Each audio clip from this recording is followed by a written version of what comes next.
Bismillahirrahmanirrahim. Alhamdulillahirabbil alamin wassalatu wassalamu ala asyrafil anbiya'i wal mursalin walhamdulillahirabbil alamin.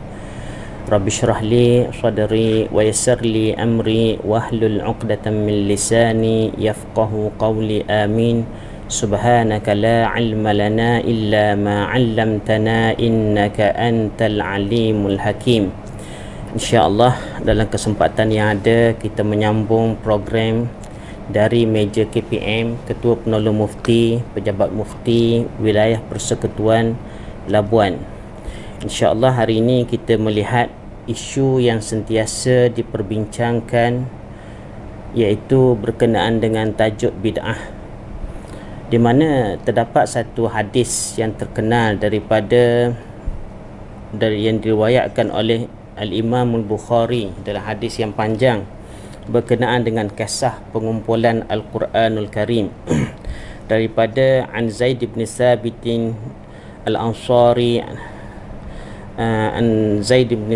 Al-Ansari radhiyallahu anhu, di mana hadis ini diriwayatkan daripada Zaid bin Sabit Al-Ansari, di mana kisahnya adalah beliau ini adalah di antara sahabat yang menulis wahyu. Lalu beliau menyatakan bahawa di dalam peperangan Yamamah dan juga berlaku peperangan dan juga kebarangkalian yang akan berlaku pada peperangan-peperangan yang lain, di mana dalam peperangan Yamamah ramai di kalangan hafiz-hafiz Quran yang telah meninggal, yang telah menemui syahid di jalan Allah Subhanahu wa taala. Lalu perkara ini sangat merunsingkan bagi Sayyidina Umar radhiyallahu anhu. Lalu Sayyidina Umar telah datang kepada Sayyidina Abu Bakar dan mencadangkan kepada Sayyidina Abu Bakar supaya beliau membuat pengumpulan Al-Quranul Karim. Lalu dijawab oleh Abu Bakar, "Kaifa af'alu syai'an lam yaf'alhu Rasulullah sallallahu alaihi wasallam?" Faqala Umar, "Huwa wallahi khairun." Falam yazal Umar yuraji'ni fihi hatta syaraha Allah lidzalika sadri wa ra'aitu alladhi ra'a Umar. Di mana dalam hadis Bukhari ini dinyatakan bahawa lalu Sayyidina Umar menyarankan kepada Abu Bakar supaya melakukan pengumpulan Al-Quran. Lalu dijawab oleh Sayyidina Abu Bakar.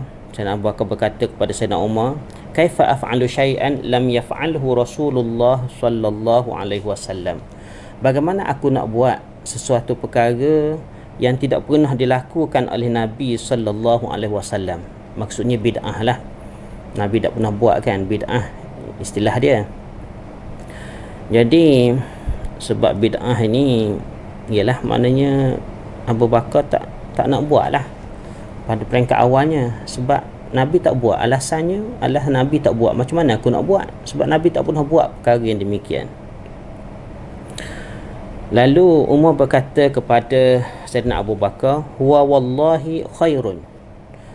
Sesungguhnya demi Allah, dia bersumpah dengan nama Allah Subhanahu wa taala, yang demikian itu adalah satu kebaikan. Mengumpul Al-Quran walaupun tak pernah dibuat di zaman Nabi sallallahu alaihi wasallam, tetapi ini adalah kebaikan.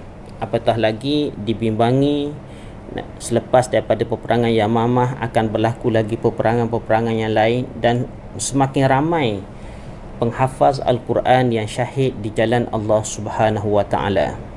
Dan ini mungkin menimbulkan masalah kepada umat Islam di masa hadapan. Walaupun masalah itu belum berlaku, tetapi Sayyidina Umar telah memikirkan perkara itu terkehadapan dan dicadangkan kepada Sayyidina Abu Bakar. Lalu Sayyidina Abu Bakar pada awalnya enggan, tak nak buat sesuatu yang tidak pernah dibuat oleh Nabi sallallahu alaihi wasallam. Maknanya bid'ah lah. Tak mahu buat bid'ah. Sebabnya disebut dalam hadis Nabi sallallahu alaihi wasallam, kullu bid'atin dalalah wa kullu dalalatin finnar. Adakah Sayyidina Umar memahami sebagaimana yang difaham oleh setengah-setengah kumpulan hari ini, bahawa setiap bid'ah itu adalah sesat belaka, dan setiap yang sesat itu dimasukkan ke dalam api neraka? Jadi Sayyidina Umar tak nak buat, pada awalnya tak nak buat, sehinggalah dipujuk oleh Sayyidina Abu Bakar tak nak buat, sehinggalah dia dipujuk oleh Sayyidina Umar. Beberapa kali Sayyidina Umar pujuk dia dan memberi hujah kepada dia, memberi pandangan-pandangan, maknanya yang mengambil masa lah, sehingga akhirnya Sayyidina Abu Bakar menyatakan bahawa dia bersetuju, sehingga akhirnya hatta syarahallahu lidzalika sadri, sehingga akhirnya Allah Subhanahu wa taala telah melapangkan dada aku. Wa ra'aitul ladzi ra'a Umar, dan aku melihat apa yang dilihat oleh Sayyidina Umar. Maknanya bagus buat pengumpulan Al-Quranul Karim, walaupun ianya tidak dibuat oleh Nabi sallallahu alaihi wasallam. Maknanya Sayyidina Abu Bakar, Sayyidina Umar memahami bahawa bukan semua perkara yang tidak dibuat oleh Nabi sallallahu alaihi wasallam itu adalah haram. Kullu bid'atin dalalah, maknanya bukan mutlak. Hadis itu menunjukkan hadis itu bukannya mutlak. Setiap bid'ah adalah sesat, hadis itu bukan mutlak, tetapi hadis itu adalah hadis muqayyad, yang nanti kita akan bincangkan bagaimana penjelasan hadis tersebut dengan lebih detail.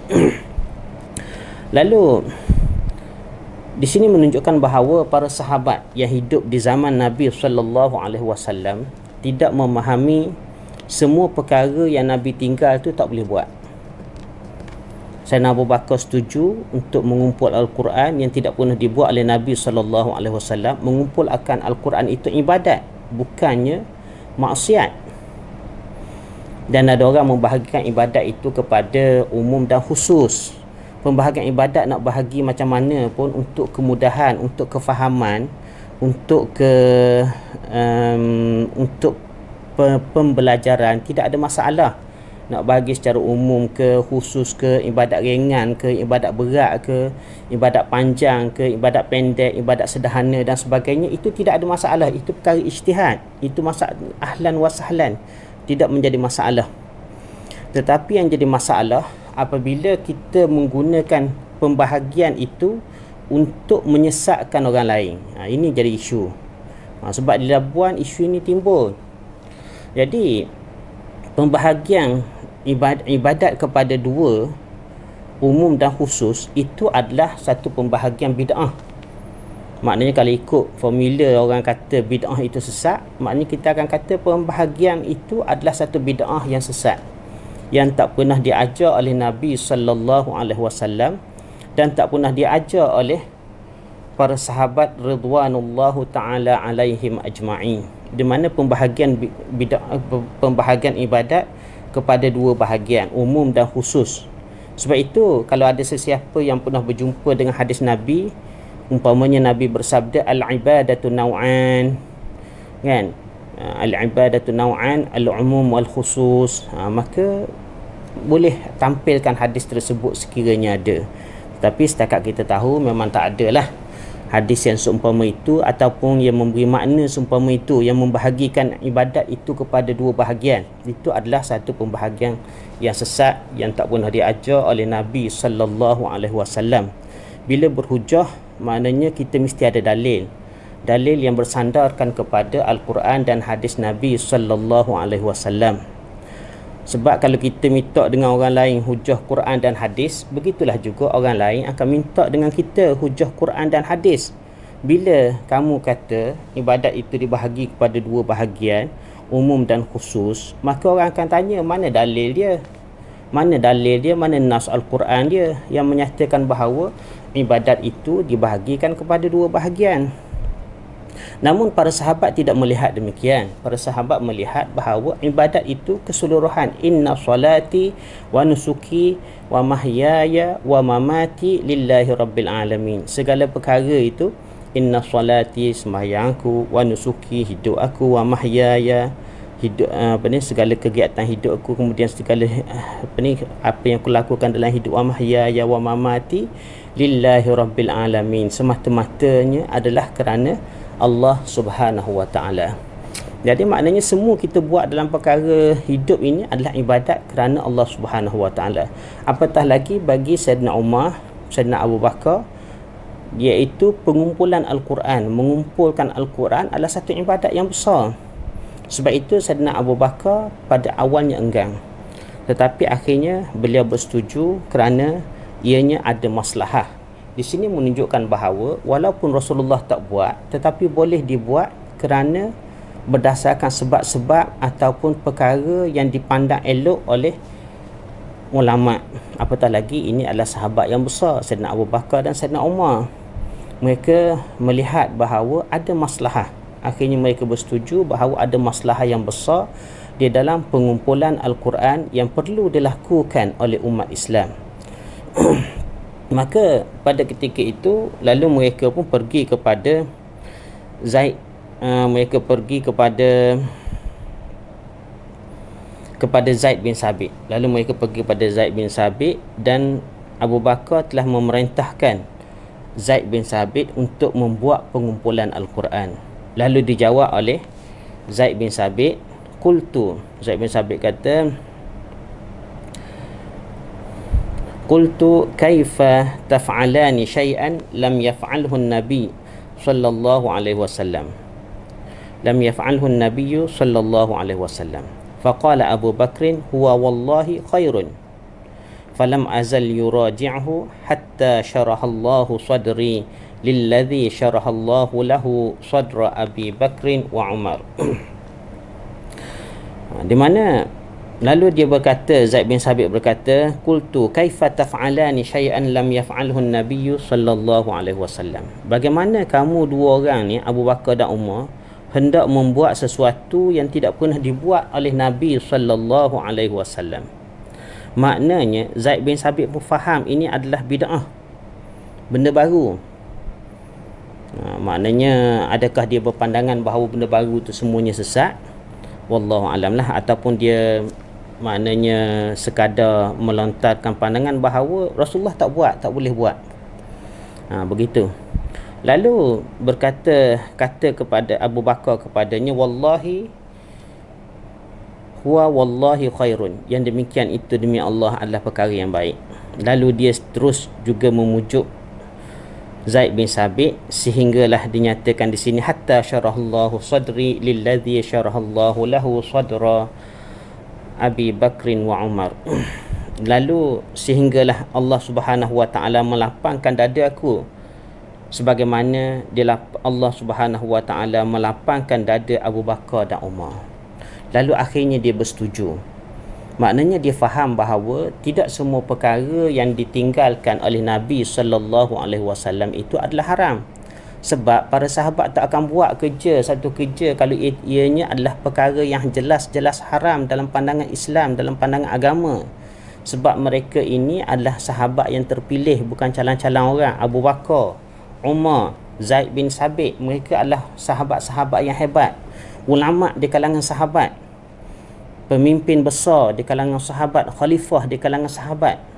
Abu Bakar dan Umar orang hebat, maknanya bukan calon-calon orang.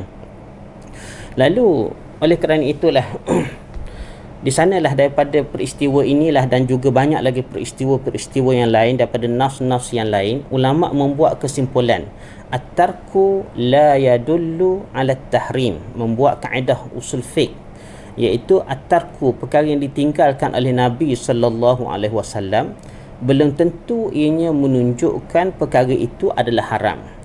Maknanya bukan semua bid'ah, benda baru itu adalah haram, tidak. Ada bid'ah yang dibenarkan oleh Allah Subhanahu wa taala, dibenarkan oleh Islam, dijelaskan oleh Nabi sallallahu alaihi wasallam. Antaranya adalah hadis Nabi sallallahu alaihi wasallam, baginda bersabda, man ahdatsa fi amrina hadza fihi ma laysa minhu fahuwa raddun. Man ahdasa fi amrina haza ma laysa minhu fahuwa raddun. Itu riwayat Muslim. Adapun dalam riwayat Imam Bukhari, man ahdasa fi amrina haza laysa fihi fahuwa raddun. Itu riwayat al-Imam Bukhari. Makna dia samalah, iaitu Nabi SAW bersabda, sesiapa yang melakukan sesuatu perkara di dalam urusan kami ini yang tidak ada kena mengena dengannya, maka ianya adalah tertolak. Maka urusan agama yang tidak ada kena mengena dengan Al-Quran, iaitu yang bercanggah dengan Al-Quran dan hadis Nabi SAW, maka ianya adalah tertolak, tidak diterima di sisi agama. Wajhud dilalah daripada hadis itu ialah maksud mafhum mukhalafah dia adalah man ahdasa fi amrina haza ma minhu fahuwa maqbulun, iaitu sesiapa yang melakukan sesuatu perkara daripada urusan kami yang menepati urusan kami, maka ianya adalah diterima di sisi Allah dan diterima di sisi Rasulullah sallallahu alaihi wasallam. Maknanya kalau buat satu kerja yang menepati nas Al-Quran dan menepati nas hadis Nabi sallallahu alaihi wasallam, sama ada secara umum dan sebagainya, maka itu adalah diterima di sisi Allah dan Rasulnya. Dia mafhum mukhalafah ni, kita banyaklah contoh-contoh nas Al-Quran dan juga hadis-hadis Nabi sallallahu alaihi wasallam yang lain, yang mana ulama mengambil wajhud dilalah dalam bentuk mukhalafah, mafhum mukhalafah. Contohnya begitu juga para sahabat faham demikian, Rasulullah pun faham dengan cara yang demikian. Contohnya sebagaimana firman Allah Subhanahu wa taala, ya ayyuhallazina amanu la taqrabus salata wa antum sukara. Ayat Quran ini jelas, iaitu dan ini dalam proses pengharaman Al-Quran, pengharaman arak lah. Jadi pada peringkat awalnya umat Islam, dia salah satu peringkat pengharaman itu ialah diharamkan kepada umat Islam untuk, Allah Ta'ala berfirman, untuk jangan minum arak, jangan dalam keadaan mabuk sembahyang. Maknanya jangan minum arak lah sebelum sembahyang. Wahai ya ayyuhallazina amanu la taqrabus salata wa antum sukara. Wahai orang-orang yang beriman, jangan sekali-kali kamu menghampiri sembahyang sedangkan kamu dalam keadaan mabuk. Maka mafhum mukhalafah daripada hadis ini, wajhud dilalah dia adalah, kalau nak solat jangan mabuk, dan kalau nak solat tak boleh minum arak. Itu mafhum mukhalafah. Samalah dengan hadis tadi, man ahdasa fi amrina haza ma laisa minhu fahuwa raddun. Maknanya buat satu perkara baru yang tidak daripadanya, yang tak ada kena mengena dengan Al-Quran dan hadis, yang tidak selari dengan Quran dan hadis, maka itu adalah tertolak. Kalau ada tegahan daripada Quran, memang kita tak boleh buat. Kalau ada suruhan daripada Quran, itu wajib kita buat. Tapi nak tahu wajib tak wajib pun kena tengok rujuk pada ulama lah. Pentafsiran itu dibuat oleh ulama. Al-ulama warasatul anbiya. Sebab ada perintah amar, tetapi bukan wajib, hukum dia jatuh sunat mungkin. Seperti kulu washrabu, makanlah, kulu washrabu, dan minumlah, perintah. Itu perintah daripada Allah Ta'ala, perintah amar. Tetapi hukumnya adalah sama ada harus ataupun sunat.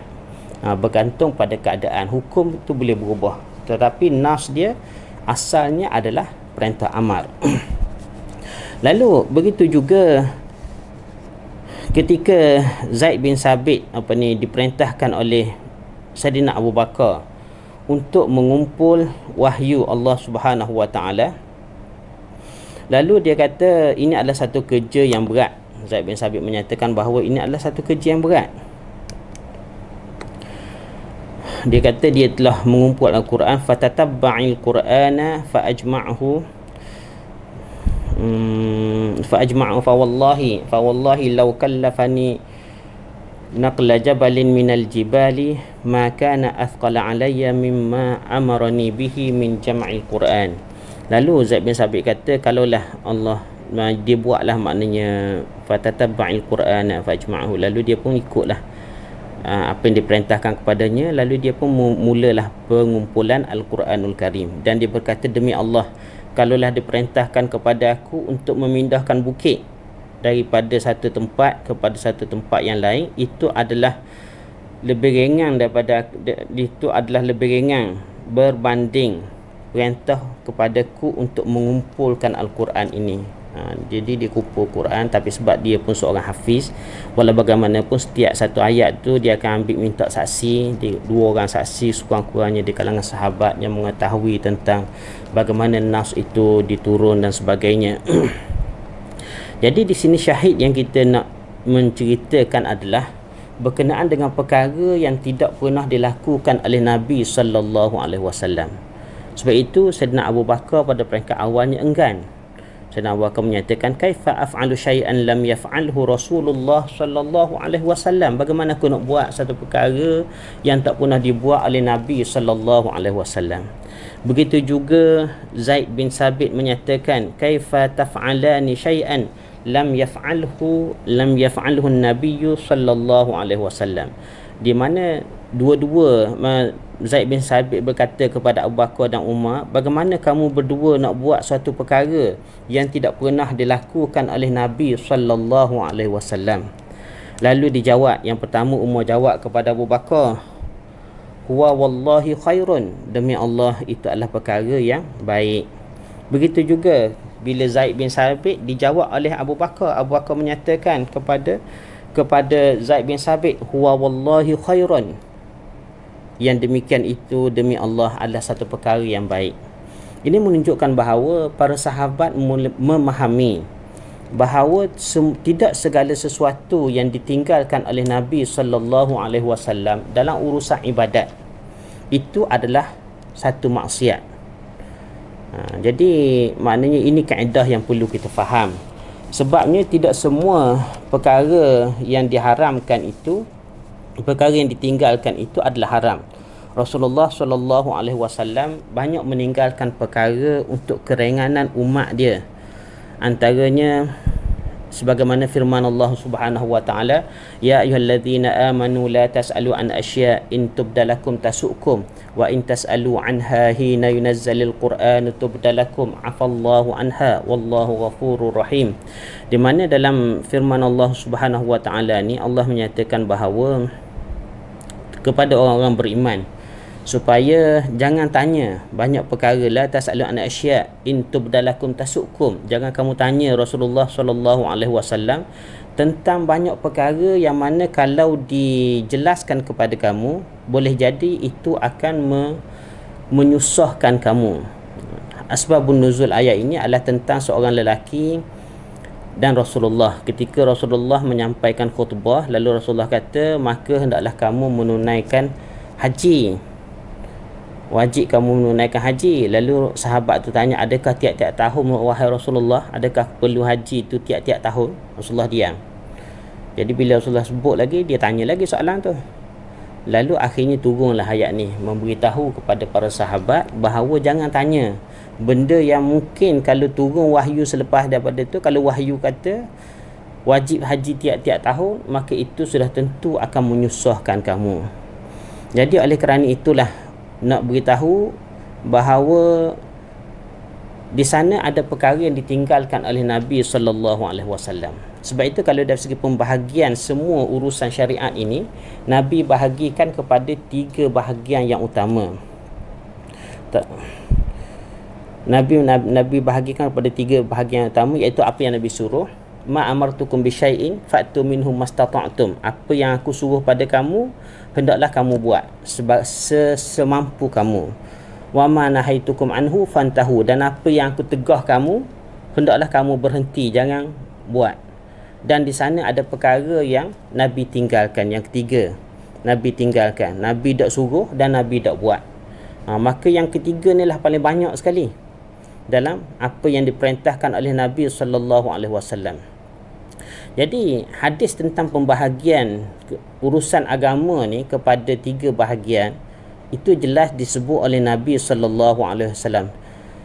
Zaruni ma taraktukum innama ahlaka man kana qablakum bikasrati su'alihim ala anbiya'ihim wa idza amartukum bi syai'in fa'tu minhu mastata'tum wa idza nahaitukum fantahu, atau kama qala. Nabi sallallahu alaihi wasallam bersabda, zaruni ma taraktukum, tinggalkan apa yang aku tinggalkan untuk kamu.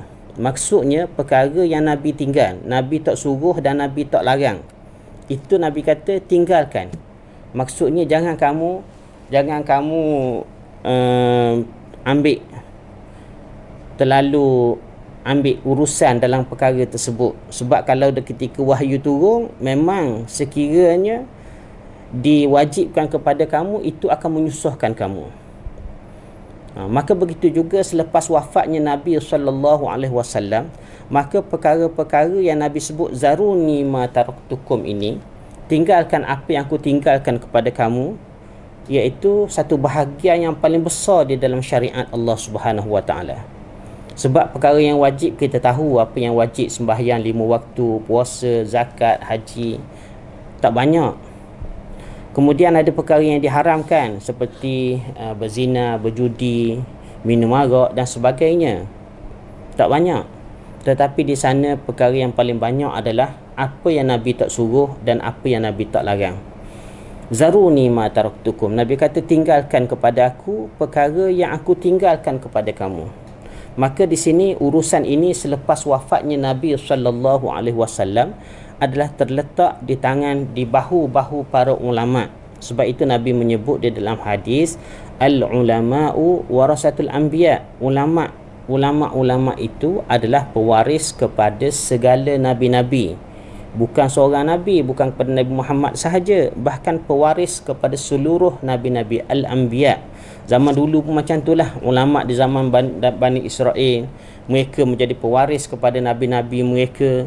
Begitulah juga ulama'-ulama' di zaman nabi-nabi sebelum daripada itu ataupun selepas daripada itu, zaman Nabi Isa alaihissalam, mereka ada al-hawariyun.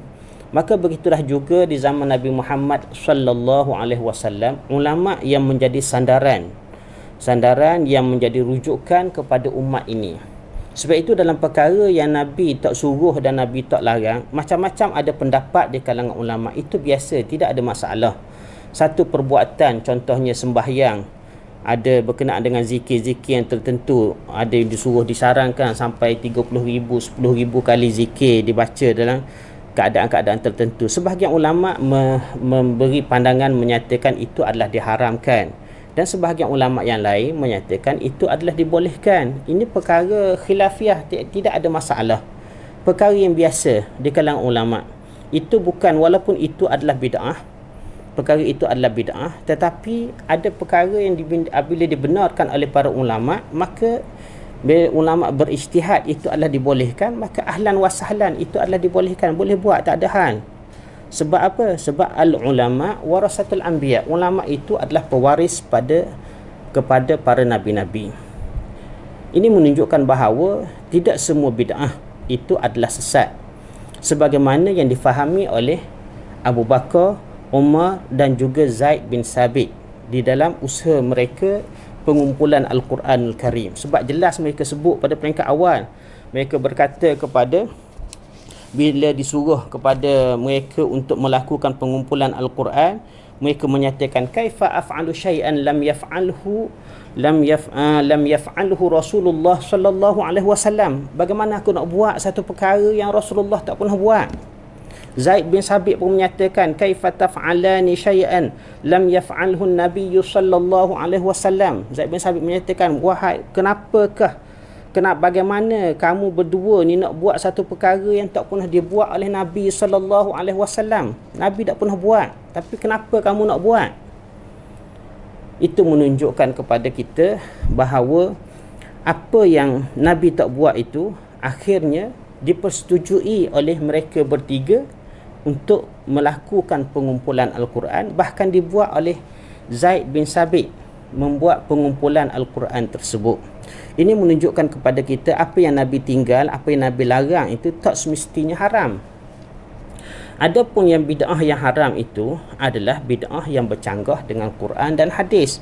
Sebab itu dalam hadis Nabi SAW ketika baginda menyatakan kullu bid'atin dalalah wa kullu dalalatin finnar, ketika baginda menyatakan setiap bid'ah itu adalah sesat dan setiap yang sesat itu di dalam api neraka. Hadis ini adalah hadis umum. Ulama-ulama yang terdahulu 300 tahun yang awal, 3 kurun 300 tahun yang awal, Mereka menulis hadis ini dikhususkan dengan hadis yang lain, man sanna fil islami sunnatan hasanatan ila akhir hadis.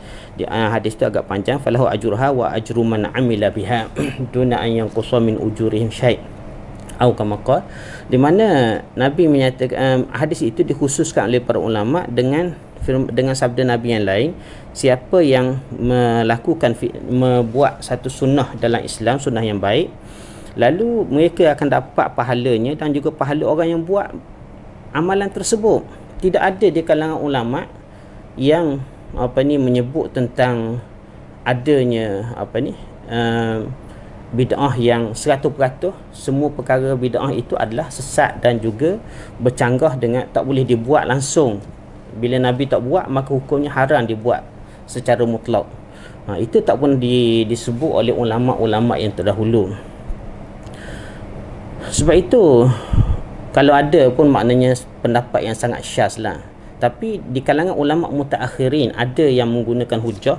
Mereka kata hadis itu dikhususkan dengan hadis antum a'lamu bi umuri dunyakum. Tapi hadis, kalau tengok dalam 300 tahun yang pertama, kita tak akan jumpa lah. Rasanya kita tak akan jumpa lah, setakat yang mana saya pembacaan yang saya buat dan sebagainya, tak pernah jumpa ulama yang awal, iaitu ulama salaf kita. Ulama salaf ni maknanya 4 mazhab lah. Saya rujuk pada 4 mazhab awal, iaitu Imam Hanafi, Imam Maliki, Imam Syafi'i dan Imam Hambali. Mereka ni adalah ulama salaf. Mereka 4 kurung yang awal. Sebab itu kalau kita ikut pendapat 4 mazhab ini, maknanya kita mengikut salaf. Kalau ikut pendapat Ibn Taymiyah, contohnya Ibn Taymiyah ni ulama mutaakhirin, bukannya ulama salaf. Maka pendapat ini bukan pendapat salaf. Pendapat Ibn Taymiyah bukan pendapat salaf. Ataupun mengikut Ibn Qayyim Al-Jauzi dan sebagainya, maka Ibn Qayyim, jadi maknanya ini bukan pendapat salaf, ini pendapat ulama mutaakhirin. Adapun pendapat salaf yang awal itu yang disebut oleh Nabi SAW, khairul quruni qarni summa alladhina yalunahum summa alladhina yalunahum, itu adalah 3 pendapat kurun yang awal. 3 kurun yang awal, 300 tahun yang awal.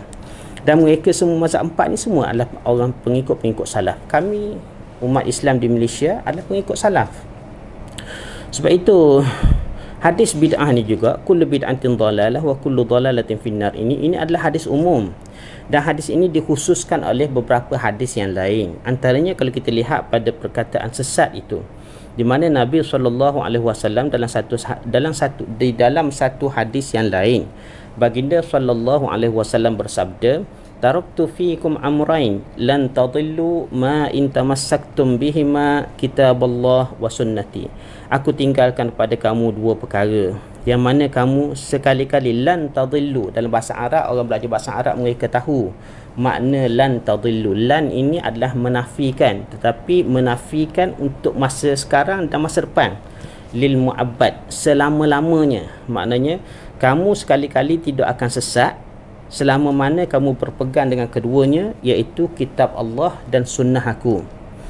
Jadi apabila dihubungkan hadis, dua-dua hadis sahih ini, hadis kullu bid'atin dhalalah dengan hadis taraktu fikum amrain, maka ianya akan memberi makna kullu bid'atin dhalalah, setiap bid'ah itu adalah sesat, iaitu yang bercanggah dengan Al-Quran dan sunnah Nabi SAW. Wa kullu dhalalah, dan setiap kesesatan, iaitu yang bercanggah dengan kitab Allah dan sunnah Nabi SAW, finnar, adalah termasuk di dalam golongan api neraka. Itu barulah makna betul. Adapun perkara ijtihad di kalangan ulama, contohnya di tempat kita buat tahlil, kita buat wirid, lepas sembahyang berdoa beramai-ramai, kita buat talqin di kubur, kita buat macam-macam, maknanya menyambut Maulidur Rasul dan sebagainya. Ijtihad di kalangan ulama di tempat kita membolehkan perkara itu, dan ramai ijtihad di kalangan Asy-Syafi'iyah, walaupun sebahagian perkara tidak dipersetujui oleh Imam Syafi'i sendiri, tetapi ada perkara yang Asy-Syafi'iyah sendiri membuat ijtihad yang mungkin berbeza daripada imam mereka sendiri. Jadi bila ulama berijtihad, tak kiralah maknanya sama ada kalau kita sama ada Imam Syafi'i sendiri ataupun Asy-Syafi'iyah sendiri, bahkan ijtihad Imam Syafi'i sendiri pun antara qaul qadim dan qaul jadid, ada ulama mengambil yang ini dan menolak yang itu, walaupun itu sebahagian perkara itu adalah datangnya daripada qaul jadid, tetapi ada perkara yang diambil daripada qaul qadim, itu ijtihad Imam Syafi'i sendiri. Masalah ijtihad ini tidak ada isu. Kamu berijtihad, ianya dibolehkan ataupun tidak dibolehkan, itu dua-duanya dibenarkan di sisi syarak. Man ijtahada fa asaba falahu ajran wa man ijtahada fa akhta'a falahu ajrun wahidun. Sesiapa yang berijtihad dan ijtihad dia itu betul, maka dia akan dapat 2 pahala. Manakala sesiapa yang berijtihad dan ijtihad dia itu adalah salah, maka dia akan dapat 1 pahala. Nabi tak nyatakan bahawa salah ijtihad masuk neraka. Ini yang orang silap faham. Yang ramai orang silap faham, yang menimbulkan masalah di Labuan dan juga di tempat-tempat lain di Malaysia. Bila mereka tidak memahami nas Al-Quran, tak memahami hadis Nabi SAW dengan cara betul. Mungkin mereka jahil ataupun mereka di kalangan ulama, tetapi mereka tak terima tahu tentang hadis tersebut yang kita telah bincangkan, tetapi mereka tidak memahaminya dengan cara yang betul. Jadi ini masalah apabila kita tidak memahami dalil dengan cara yang betul. Sebab itulah Imam Asy-Syafi'i sendiri menyatakan bahawa bid'ah itu terbahagi kepada 2 bahagian, iaitu bid'ah huda dan juga bid'ah ad-dalalah. Bid'ah al-huda dan juga ad-dalalah. Jadi bid'ah huda itu ialah bid'ah yang menepati nas Al-Quranul Karim dan juga hadis Nabi SAW yang seiring dengan keduanya. Dan yang keduanya adalah bid'ah yang sesat. Adapun perincian tentang bid'ah mana yang sesat, bid'ah mana yang dalalah, itu ada banyak pendapat khilaf di kalangan ulama. Banyak perkara. Sebab kita di Malaysia, kita khususnya di Labuan lah, masyarakat Labuan, kita buat banyak perkara yang banyak kita ambil daripada ijtihad. Kita buat tahlil, wirid, talqin dan sebagainya. Semua itu adalah ijtihad. Kalau betul, kita nak tahu betul salah, kita tunggu pada mahsyar nanti. Pada mahsyar, kalau kita nampak orang tu diberi 2 pahala kerana ijtihad dia, maka maknanya betul. Kalau yang kumpulan yang satu lagi diberi 1 pahala, maknanya salah. Ataupun Allah Ta'ala tiba-tiba beri dua kumpulan 2 pahala, maknanya dua-dua tu betul. Itu adalah hak Allah Subhanahu Wa Ta'ala. Yang penting tugas kita adalah merujuk kepada ulama. Al-ulama warasatul anbiya. Sebab dalil jelas. Sayyidina Abu Bakar menyatakan bagaimana kaifa taf'alu syai'an, kaifa af'alu syai'an lam yaf'alhu Rasulullah sallallahu alaihi wasallam. Bagaimana aku nak buat satu perkara yang Nabi tak pernah buat. Begitu juga sahabat-sahabat yang lain. Maknanya bagaimana nak buat satu perkara yang Nabi tak buat, bid'ah, nak buat perkara bid'ah. Tetapi mereka faham bahawa tidak semua perkara itu dilarang adalah menjadi perkara yang haram dibuat. Perkara yang tidak dibuat oleh Nabi, perkara yang ditinggalkan itu boleh jadi itu benda yang baik, maka perlu dibuat. Sebab itu kaedah ulama membuat kaedah at-tarku la yadullu ala tahrim. Perkara yang ditinggalkan itu tidak menunjukkan ianya adalah perkara yang haram. Banyaklah dalil-dalil yang menunjukkan bahawa bid'ah yang dibuat bermula daripada zaman sahabat Nabi SAW adalah diradai oleh Allah Subhanahu Wa Taala. Antaranya dalam hadis yang diriwayatkan oleh Imam Bukhari dan juga diriwayat oleh sahabat-sahabat yang lain. Antara ini Ustaz baca lafaz hadis Bukhari lah. Kunna yawman nusalli wara'an Nabiy sallallahu alaihi wasallam. Falamma rafa'a ra'sahu min ar-rak'ati qala sami'allahu liman hamidah. Qala rajulun wara'ahu rabbana walakal hamd. Hamdan katsiran tayyiban mubarakan fih. Falamma ansarafa qala manil mutakallim? Qala ana. Qala ra'aitu bid'atan wa salasina malakan yabtadirunaha ayyuhum yaktubuha awwalu. Di mana dalam hadis riwayat Bukhari ini, dalam lafaz Bukhari, di mana sahabat menyatakan iaitu diriwayat oleh Rifa'ah bin Rafi', menyatakan satu hari kami kunna yauman nusalli, satu hari kami bersembahyang bersama di belakang Nabi sallallahu alaihi wasallam. Bila Nabi angkat kepalanya daripada rukuk, lalu baginda menyebut sami Allahu liman hamidah. Bila Nabi sebut begitu, lalu qala rajulun wara'ahu, berkata seorang lelaki di belakang Nabi, Rabbana walakal hamdu hamdan katsiran tayyiban mubarakan fih. Lalu bila habis sembahyang, sedangkan lafaz itu tak pernah diajar oleh Nabi, Nabi tak pernah ajar, maknanya bid'ah lah, sahabat tu buat bid'ah dalam sembahyang. Dalam sembahyang sahabat buat bid'ah. Ibadat, kan? Ibadat yang memang kita buat hari-hari, ibadat. Satu ibadat yang besar lah sembahyang, sebab antara ibadat yang awal yang akan dihisab oleh Allah Subhanahu Wa Taala. Jadi dia sebut ditambah Rabbana walakal hamdu hamdan katsiran tayyiban mubarakan fih. Kalau ikut kaedah orang yang menyatakan bahawa bid'ah itu adalah sesat dan semuanya masuk neraka, maka sudah pasti Nabi akan nampak api neraka lah. Nampak muka orang tu dalam api neraka, muka sahabat tu dalam api neraka ke, kan? Ataupun nampak datang malaikat azab ke dan sebagainya. Tapi tidak, apa yang berlaku adalah Allah Taala menunjukkan kepada Nabi sallallahu alaihi wasallam, di mana falamman syarafa, apabila dah habis daripada sembahyang tu, qala, lalu Nabi sallallahu alaihi wasallam bersabda, manil mutakallimu, siapa dia hak cakap tadi, siapa yang berkata-kata tadi? Lalu jawab seorang sahabat, qala ana, dia kata aku wahai Rasulullah.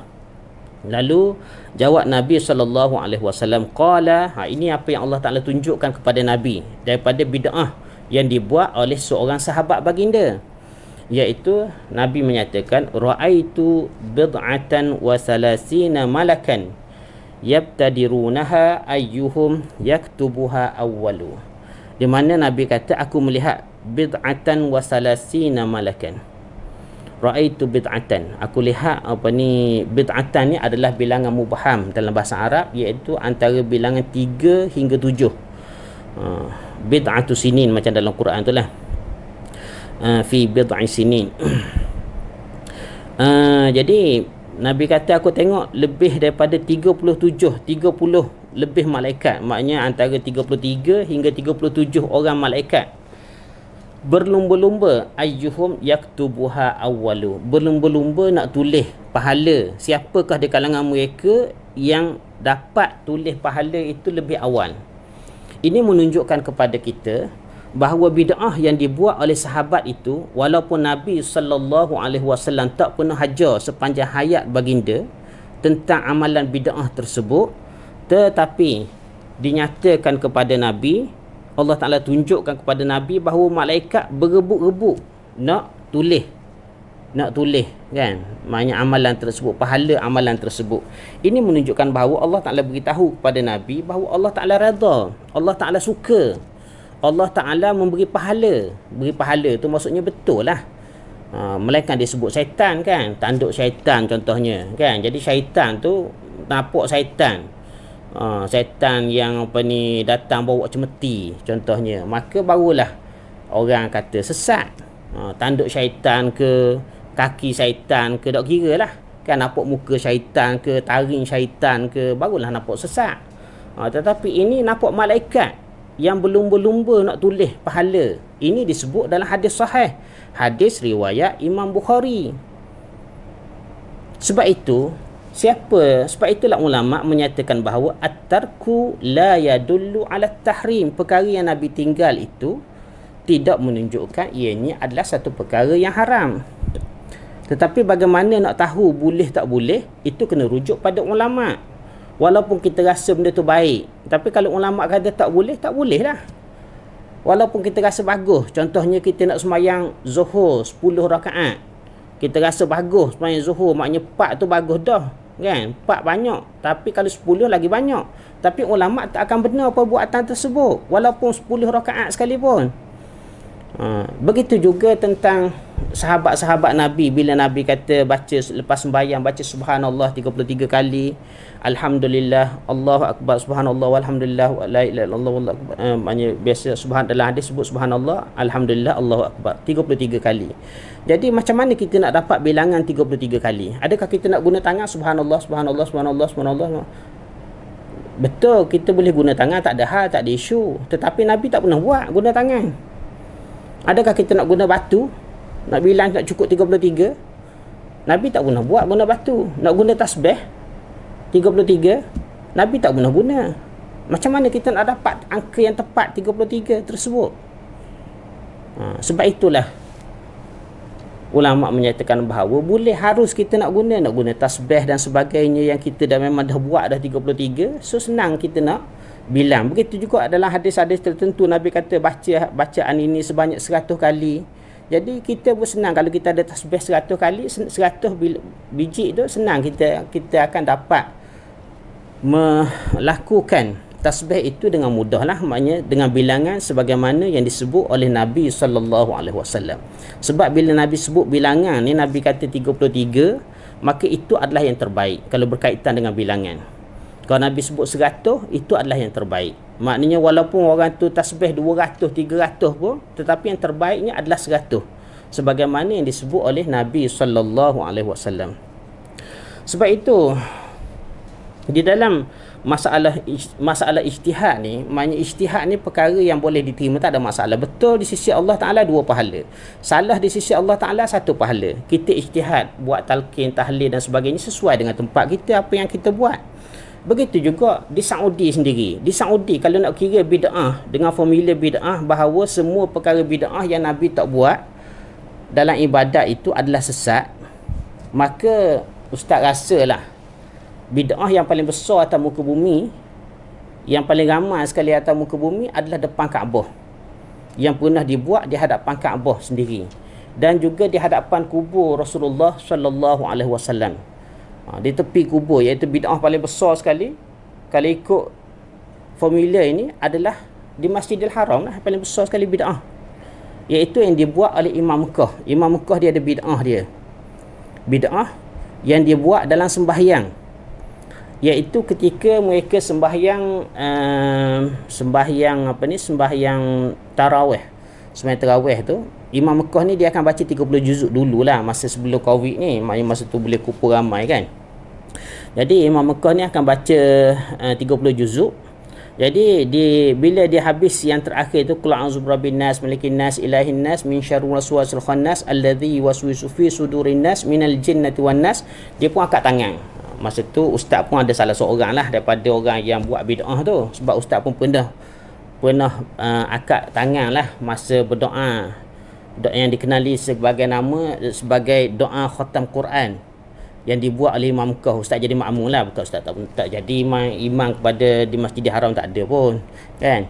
Jadi maknanya ustaz jadi makmum di Masjidil Haram tu, maknanya Imam Mekah akad doa, baca doa yang panjang selepas biasanya malam 25 Ramadan ataupun malam 27 Ramadan, dan ada ketikanya dibuat pada malam 29 Ramadan. Jadi biasa paling banyak sekali malam 27 lah. Begitu juga Imam Madinah pun buat juga perkara yang sama kan, maknanya berhampiran dengan kubur Nabi SAW, buat bid'ah yang Nabi tak pernah ajar. Nabi tak pernah buat doa khatam Quran, baca dalam semayang. Maknanya kita kalau kita baca kunut, kita rokok, lepas tu kita bangun, kita baca ni, mereka akan baca selepas daripada habis baca Quran, qul a'udzu birabbin nas, malikin nas, ilahin nas, min syarril waswasil khannas, alladzi yuwaswisu fi sudurin nas, minal jinnati wan nas. Dia pun angkat tangan, dia pun baca panjang lah doa tu, setengah jam, kadang-kadang setengah jam lebih, 45 minit pun ada kan. Maknanya doa yang panjang lah, doa yang sangat, paling kita rasa doa yang sangat mustajab, sebab baru sudah habis khatam Quran ni 30 juzuk ni, depan Kaabah pula lagi. Buat bid'ah yang tak pernah Nabi tak buat, tapi kita rasa baik benda tu. Maknanya satu perkara yang kita rasa baik dan bagus, dan ulama-ulama ramai yang bersetuju dengan perkara tersebut, walaupun itu adalah bid'ah. Tetapi kalau ikut formula bid'ah yang menyatakan semua bid'ah itu sesat, semua bid'ah dalam urusan agama itu sesat, dalam urusan ibadat itu sesat, semuanya neraka, maka Imam Mekah lah antara buat bid'ah paling besar yang diaminkan oleh lebih kurang 1 juta orang ataupun lebih. Biasanya malam 27 Ramadan tu dalam 1 juta orang lah, ataupun lebih daripada 1 juta orang. Bayangkan buat bid'ah yang kalau orang berpahaman itu adalah bid'ah sesat, sesat kan. Maknanya ianya adalah satu bid'ah yang sesuai, yang dibuat, maknanya pada pandangan kita, kita berpandangan itu adalah diharuskan sebab ulama membenarkan. Imam Ahmad Ibn Hanbal ketika ditanya tentang amalan buat apa ini, buat doa khatam Quran, Imam Ahmad kata itu diharuskan, boleh buat, tak ada masalah. Walaupun Nabi tak pernah buat, walaupun sahabat tak pernah buat. 3 orang sahabat besar, Abu Bakar, Umar, 4 orang, Abu Bakar, Umar, Uthman, Ali, 4 orang khalifah khulafa ar-rasyidin, tak pernah buat pun doa khatam Quran. Bahkan Saidina Abu Bakar selepas wafat Nabi, Abu Bakar tak pernah buat apa ini, sembahyang tarawih berjemaah dengan satu imam, tak pernah buat. Sebab apa? Sebab tak mahu buat perkara yang tak pernah dibuat oleh Nabi sallallahu alaihi wasallam. Tetapi zaman Saidina Umar buat, dan Saidina Umar menyatakan ni'mat bid'atu hadhihi, inilah dia bid'ah yang sangat bagus. Maknanya Saidina Umar tahu, faham bahawa ada di sana ada bid'ah yang dibenarkan dan ada bid'ah yang tidak dibenarkan. Sebab berdasarkan hadis Nabi sallallahu alaihi wasallam jelas, Nabi bersabda tentang bid'ah ni, man ahdasa fi amrina haza ma laisa fihi fahuwa raddun, sebagaimana hadis riwayat Bukhari. Maknanya siapa dia yang melakukan suatu bid'ah dalam urusan kami ni, man ahdasa fi amrina hada, mengada-ngadakan satu perkara dalam urusan kami ini yang bukan daripadanya, maka ianya adalah tertolak. Maka sahabat faham, Saidina Umar dan sebagainya faham bahawa sekiranya buat satu perkara baru yang menepati nas Al-Quran ataupun bersamaan dengan nas Al-Quran yang tamasya bil Quran wal hadis, maka itu adalah dibolehkan. Tak kira lah sama ada melalui kias ke, melalui apa dan sebagainya ke, banyaklah cara bagaimana kita boleh menentukan, ulama' tu menentukan satu perkara, tapi rujukannya adalah ulama'. Sebab itu bid'ah yang paling besar yang dibuat atas muka bumi adalah di Kaabah. 1 juta orang, tak tahulah, takut tempat lain ada lagi bid'ah yang lebih besar daripada 1 juta orang dibuat setiap-tiap tahun, tak tahulah, Ustaz tak jumpa pula. Tapi memang itu bid'ah yang sangat besar, bid'ah yang paling hebat lah. Maknanya yang paling ramai diaminkan lebih daripada 1 juta orang. Jadi bid'ah ini, sebab itu kita kena faham bid'ah ini dengan maknanya yang betul. Sebagaimana hadis Nabi sallallahu alaihi wasallam, kullu bid'atin dhalalah wa kullu dhalalatin finnar, hendaklah mempunyai yatamasya dengan hadis lain, hendaklah diselarikan dengan hadis yang lain, iaitu taraktu fikum amrain lan tadillu ma in tamassaktum bihima kitaballah wa sunnati. Selain daripada Imam Syafi'i yang membahagikan bid'ah itu kepada 2 bahagian, iaitu bid'atul huda dan bid'atul dalalah, begitu juga dibahagikan kepada ada sebahagian ulama, Izz bin Abdul Salam, Imam Nawawi menulisnya dalam kitabnya Al-Azkar, membahagikan bid'ah itu kepada 5 bahagian, iaitu ada wajib, haram, harus, makruh, sunat. Itu baru hukum. Itulah hukum. Wajib, haram, harus, makruh, sunat dan sebagainya, itu hukum. Bid'ah itu hanyalah nama bagi perbuatan, dia bukan hukum. Bid'ah yang tidak ada Nabi tak buat, itu bid'ah, kan? Tak kira lah Nabi tak buat apa saja, apa saja urusan yang Nabi tak buat, hukumnya adalah bid'ah. Sembahyang pakai mikrofon, kan? Mengajar pakai mikrofon, ataupun apa lagi, menulis Al-Quran, tulis Quran, kalau isu bab tulis Quran ni lagi hancur lah kalau tak kumpul Quran.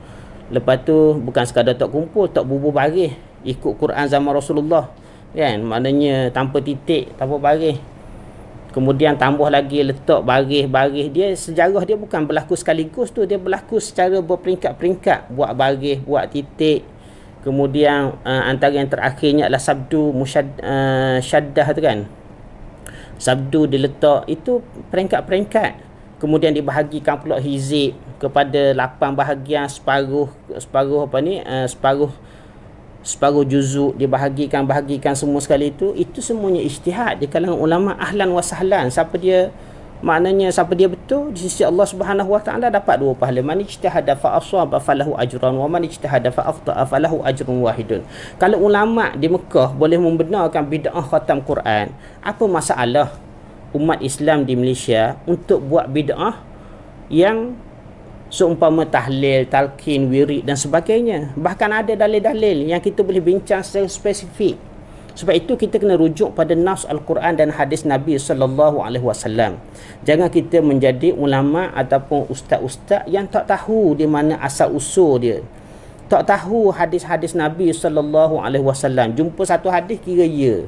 Ini bukan sifat ulama. Ulama dia akan rujuk pada hadis-hadis yang banyak. Kena tengok pada banyak perkara, barulah kita boleh menyatakan sesuatu perkara itu halal ataupun haram.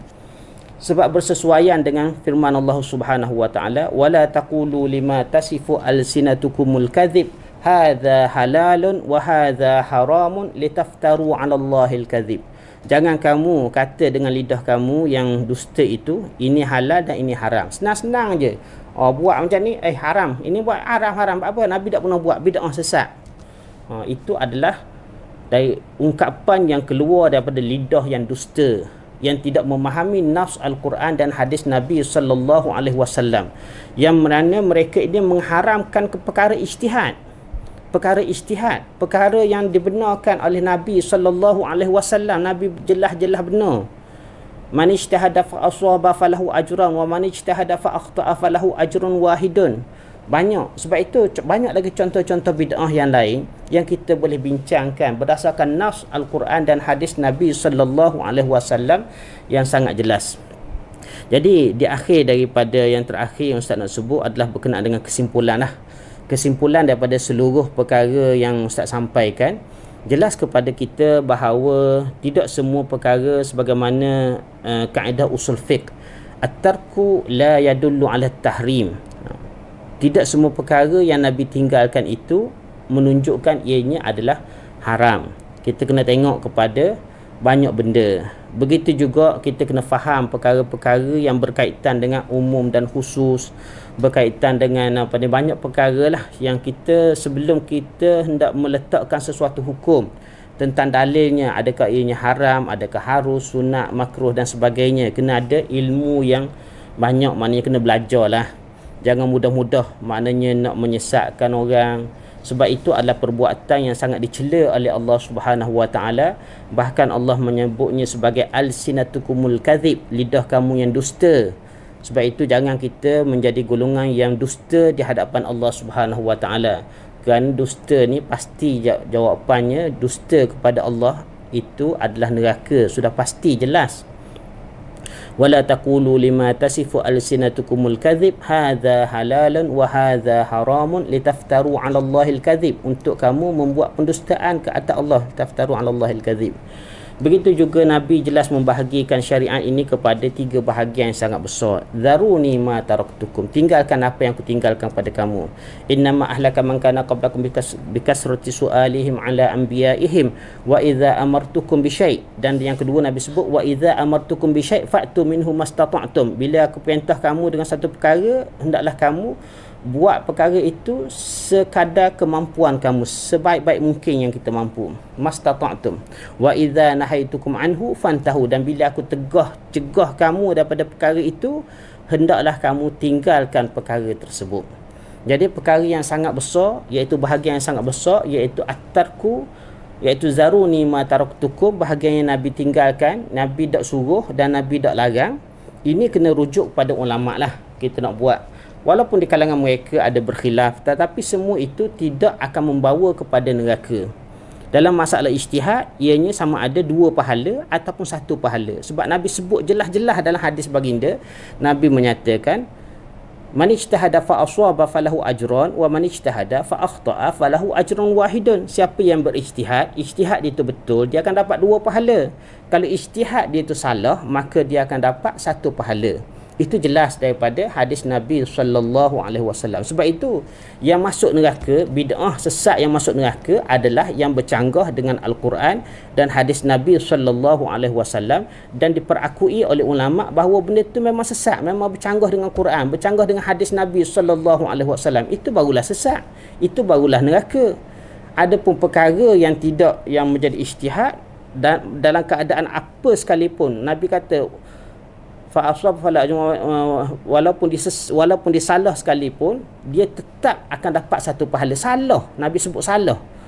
nak salah sekali pun dia tetap dapat satu pahala. Sekali-kali dia tidak akan dimasukkan ke dalam neraka Allah Subhanahu Wa Taala. Sebab itu kita kena faham hukum fiqh ni dalam jangan kita tengok pada satu nas, tapi kita tengok pada hukum yang lebih luas, sebagaimana ulama-ulama yang memahami Al-Quran, yang ar-rasikhuna fil ilmi, yang rasikh di dalam pemahaman mereka terhadap hadis dan Al-Quran yang dibawa oleh Nabi SAW. Sebab kita banyak benda kita tak boleh ambil direct daripada Al-Quran. Kita macam mana pun tetap kena rujuk pada Al-Quran Al-Karim. Contoh yang terbaik adalah perkataan quru', salasata quru', tentang masalah iddah kan, masalah orang apa ni, orang yang dah bercerai itu, salah satu quru', tak ada di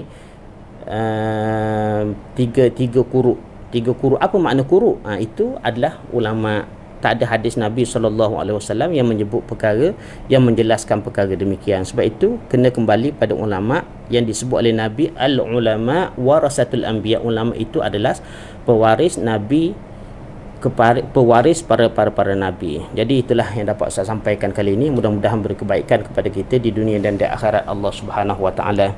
Bismillahirrahmanirrahim. Allahumma faqihna fid din wa 'allimna at-ta'wil wa atina al-hikmah wa anshur minna wa barik lana waj'alhu lana nuran wa hudan wa rahmah ya rabbal alamin. Wa akhiru da'wana 'anil hamdulillahi rabbil alamin.